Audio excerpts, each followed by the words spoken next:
Search for life beyond Earth and Mars. Before I introduce myself, first let me ask you a question.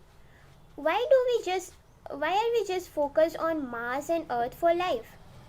There are other celestial bodies, there are other planets in our solar system, and beyond it, why don't we search for life there? So, hello everyone, this is Deepika. I'm senior high school student currently, and I'm a citizen scientist, researcher, and aspiring astronaut and vice representative of Space Magica. So, my next question to you is, what comes in your mind when you just look in the sky at the night time and think of your existence? What makes you wonder? So, let's get started. So, are we alone in this universe? This age old question is yielding some provocative new answers. Recent discoveries suggest that the condition for life must be more prevalent than ever imagined. The zone where life could possibly exist has expanded out from Earth to the outer reaches of the solar system and places where jets erupt hundreds of miles into the space. Tens of billions of planets are estimated to be orbiting other stars in our own galaxy alone. Could there be an Earth like planet among them? This is the biggest question we humans have right now. For sure, we will find habitable worlds, if not this week, then next month, then next year, sooner or later. So, now for life to exist, search focuses on three key ingredients. The first one is life's basic chemical building blocks, made from simple chemical elements found in the cloud of gas and dust that gave birth to all of the planets and moons.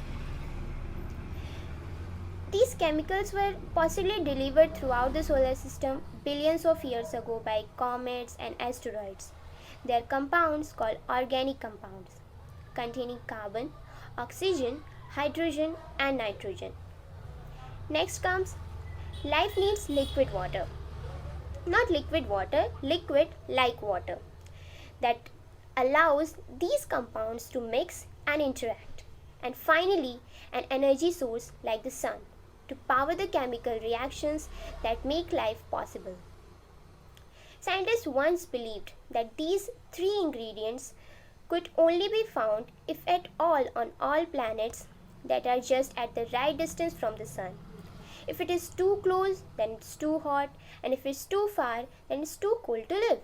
So here you can see in the image the habitable zone in which they believed life must exist anywhere. But now the problem is that missions to the outer solar systems are calling these assumptions into questions. Here you can see Jupiter, as seen by space probe Voyager 1, launched decades ago to explore the outer solar system. Half a billion miles from the sun, it seems unlikely that life could exist out here in such extreme cold. But when Voyager approaches Io, which is Jupiter's moon, it found that Io should be a frozen, icy, barren world. But Voyager spotted something completely unexpected. These actual images of Io's surface reveal hundreds of active volcanoes, and later probes exposed vast lakes of molten lava too. It's like that on Earth, volcanic activity is driven by heat in the interior, but Io is so small that it should have cooled down billions of years ago only. So, what was that heating it up? So, again, to find out that answer, we went ahead, and so we thought that there must be another source of energy inside the moon. By observing Earth's volcanoes and studying the huge amount of data gathered from inside the moon, Io, scientists concluded that either it is very very cold or it is very very hard, where there are more connected activities taking place. And of course, there's no atmosphere, and there'd be a bounce in your step because the gravity of Io is same as the moon of our Earth, that is 1/6 of Earth. Now again, the question is, what could be generating so much energy in a moon that should be a frozen solid, and what is the power coming from? So scientists found that the key to understanding these volcanic activities is its own planet, that is planet Jupiter. Io orbits Jupiter in a slight ellipse rather than a circle. So here you can see in the images, the blue figure represents an ellipse and the one in green represents a circle. So the logic behind is that with every orbit, Io experiences gravitational pushes and pulls from Jupiter and other moons. When Io is closest to the Sun, giant planet that is when Io is closest to the Jupiter, it is stretched by more than 330 feet. Over billions of years, this has created a large amount of friction deep inside the world. This continuous flexing of the satellite is like bending a piece of metal that heats up. So, this is the ultimate source of Io's volcanic energy and its volcanic heat. So, the powerful tidal force generated by the massive gravitational pull of Jupiter creates an alternative source of energy far from the warmth of the Sun. Now, what's so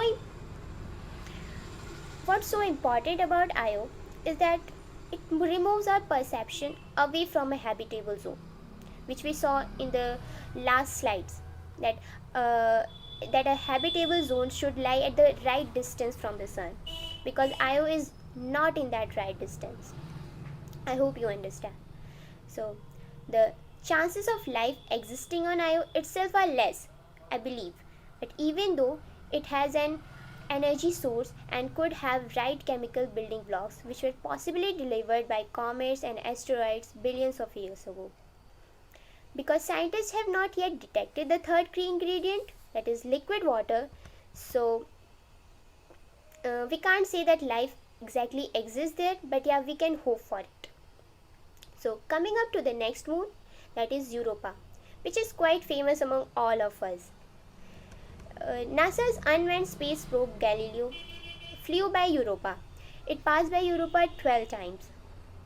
Europa is covered with ice. We all know that. Data collected by Galileo shows that surface is minus 260 degrees Fahrenheit, which is surely very harsh to life. We can't live there. But as the probe went closer to it, it took these images, which are shown here. A mysterious network of dark cracks was found into Europa's icy surface. In addition to the dark cracks, the probe also revealed vast jagged areas of ice that appear to have melted, broken apart, and frozen back together again. These images showed that there is something very dramatic happening to destroy the existing surface. After observing these images for a while, they concluded that it's familiar pattern.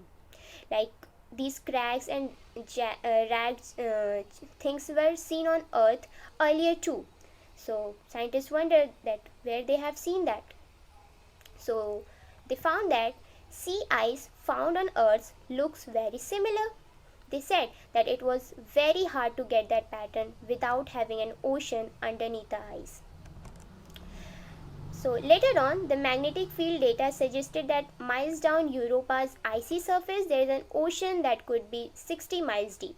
It was really amazing to find out that this small moon could have as twice much water liquid, and as it was present on our own Earth. So it means that if you live there, then your country's government is not going to punish you for wastage of water, because it already has lot of water.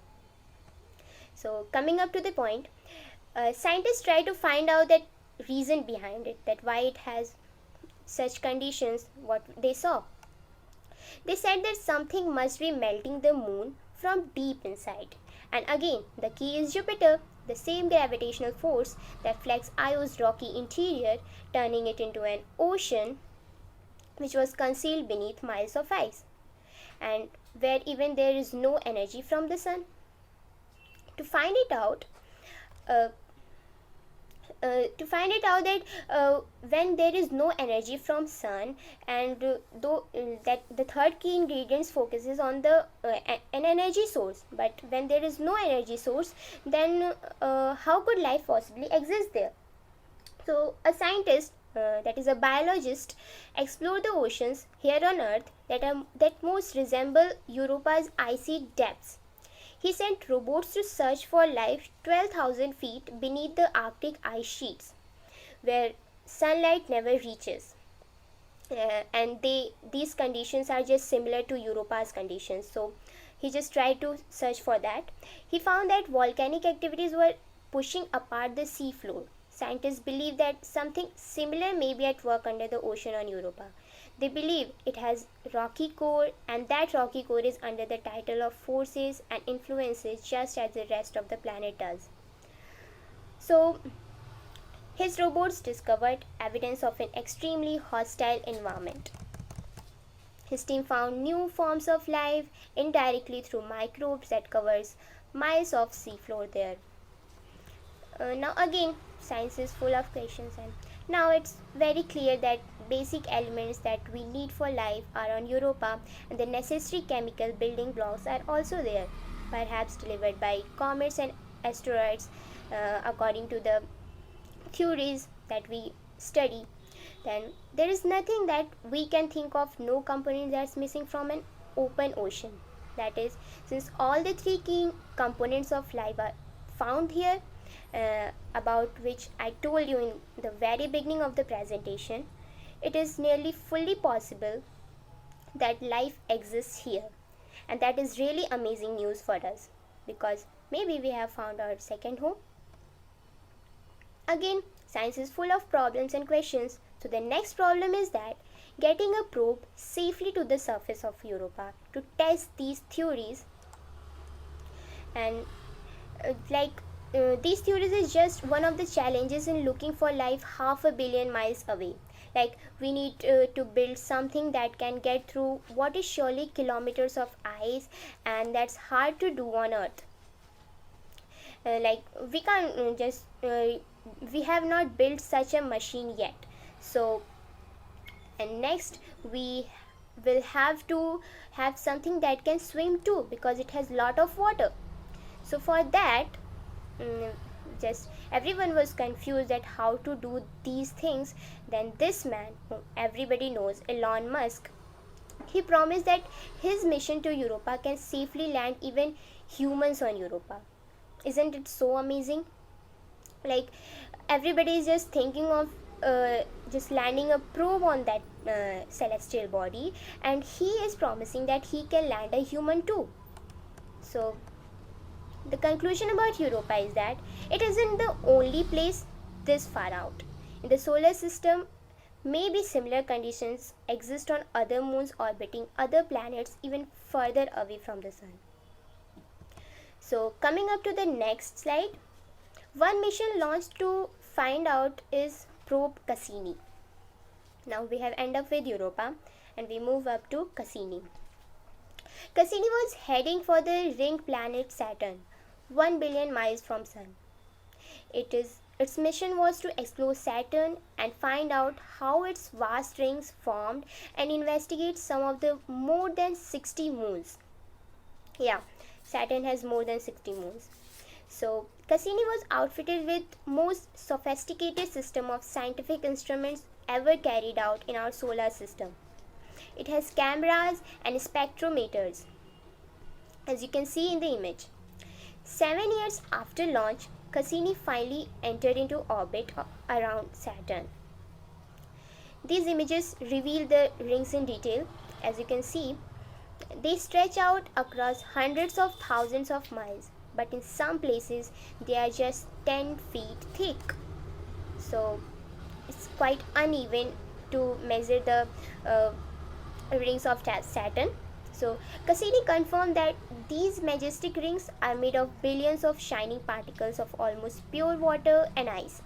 They range in from size of a grain to a mountain and dust. Yeah.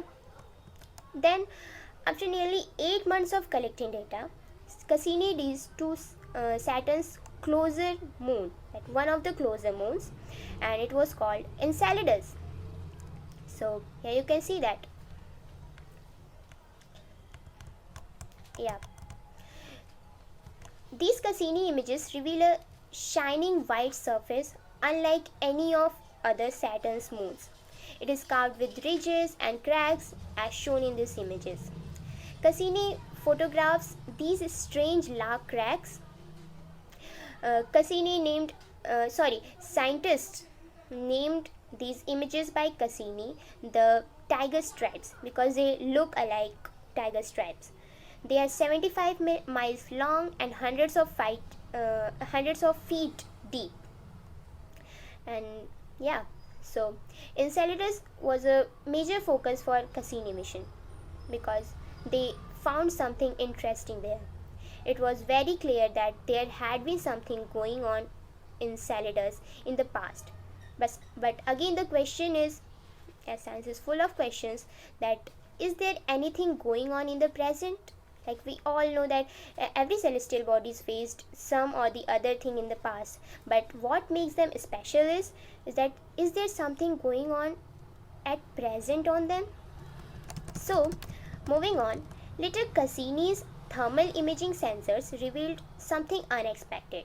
At the south pole of Enceladus, the tiger stripes should be colder than the rest of the moon, but they were radiating heat, and that was quite amazing because the place which should be cold, it was radiating heat, and it was just blasting the minds of scientists. So then as Cassini changes its orientation, it saw vast jets of ice erupting into space.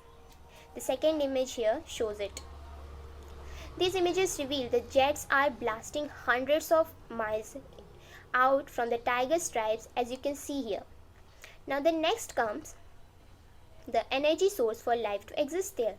Like we are just in this whole presentation we are searching for those three key ingredients which are necessary for life to exist on any celestial body.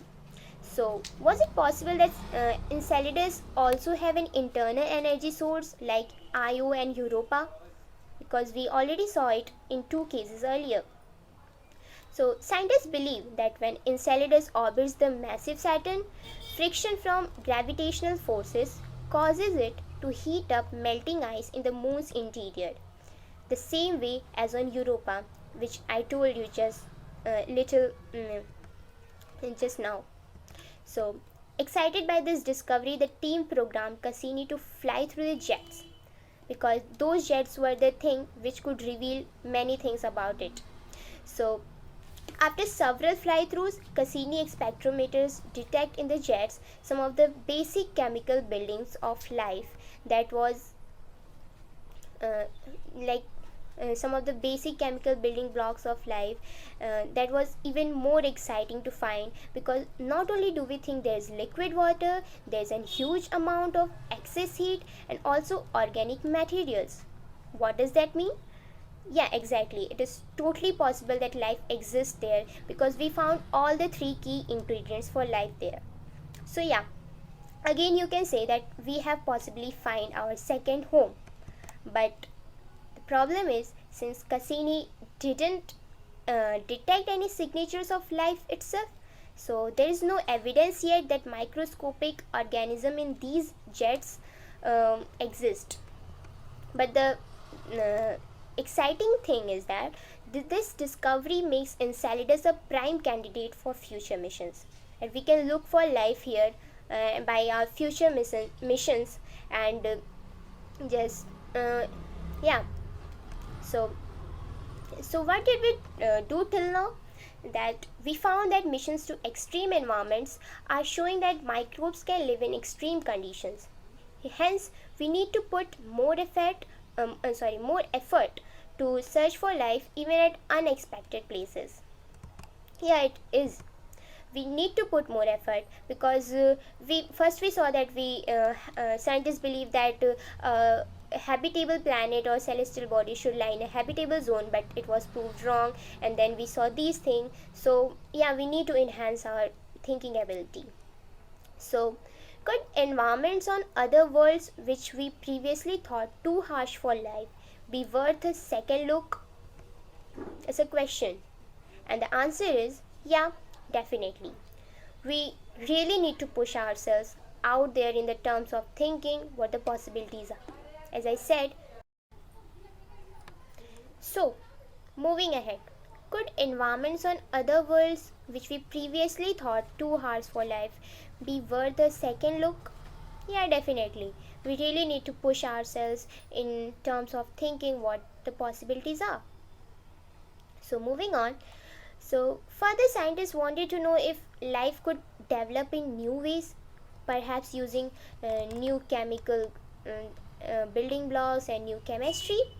So, they moved on and they found that one such place is one of Saturn's moons visited by space probe Cassini called Titan. Again, it's a famous moon we all know of. Cassini detected organic building blocks in the atmosphere, and the spacecraft's radar revealed something mysterious in the clouds. Under the clouds of South Pole, it looked like a lake of water. Yeah, so it was found that this liquid was at minus 290 degrees, and this liquid couldn't be water, because we all know that water freezes at a certain temperature and it's not 209 minus 290 degrees. So it was not water. So what was that? Then analysis of infrared light revealed that they are filled with liquid methane and ethane. These hydrocarbons gases are used as fuels here on Earth. So data now shows that methane on Titan flows in river valleys, forms clouds, and even falls as rain, just as liquid does on Earth. So we can say that we have liquid water and Titan has liquid methane and ethane. So it's quite similar. So, but again the question was, could it act the way water does, an essential foundation for life on Earth? Because if we are comparing liquid water and liquid methane and ethane, then we should compare life also. Then the organic building blocks that Cassini's instrument detected high in Titan atmosphere stimulates an energy source. We know that there are conditions that maintain liquid, there is an energy source, and there is organic material. Also, there are nutrients, there is an environment, so that may be suitable for life. But if there is life, then it's going to be completely different than anything we have on Earth for sure. It is a very common thing that if we are comparing life to liquid methane and ethane, then we should compare the different form of life on Earth to different form of life on Titan too, which we hope for is there. So there are many other telescopes. We have concluded Titan, and moving on, we say that there are many other telescopes searching for life in the cosmos. Few of them are shown here.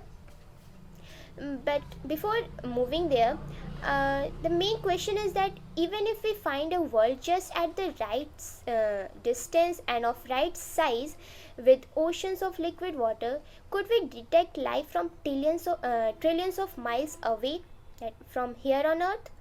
The answer is definitely yes. We are on path to do that, because nobody imagined that we can land humans on moon and we can land on Mars few years back, but it is possible, so it can be possible too. So moving on to telescopes, the James Webb telescope shown here may be able to do that. This new telescope is 3 times more powerful than Hubble, which is shown here. It will be able to analyze starlight passing through the atmosphere of the closest Earth-like worlds. The other one is Kepler telescope. This space telescope has a mission to focus on one tiny spot of space and scrutinize 150,000 stars of sign of planet. So Kepler is already producing mountains of data, we all know that, and has already discovered a few planets that have a diameter and a mass that indicates clearly the planet is rocky, according to planetary science.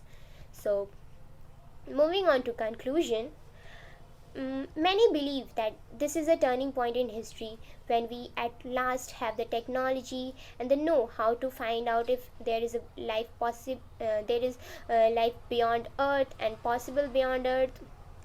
So, I would suggest that a lovely exercise for you to do is to look up into the night sky, look at the twinkling stars, and realize that those stars, by and large, all have planets, just as our star, that is Sun. Just like our own galaxy, there are hundreds of billions of galaxies out there, and so there are uncountable number of planets in the universe. So thank you to everybody, and I congratulate you everyone for having such a big dream and working hard for it.